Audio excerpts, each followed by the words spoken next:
ضد المجلس بأعلى صوت، وعمره ما اختار السكوت. وفي البداية كان واقف يحمي الثورة، ويومها كان واقف حياته وروحه للجموع، والثورة تعيش مهما كان.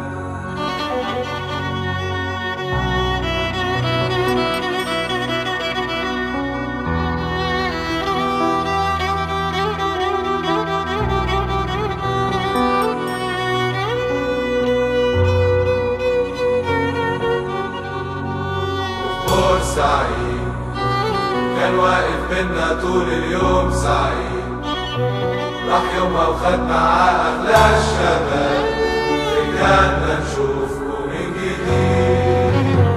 دمك هيكون شرارة ثورة تاني من جديد، ثورة ترجعنا تاني الإيد في الإيد، ونعيش أحرار مش عبيد.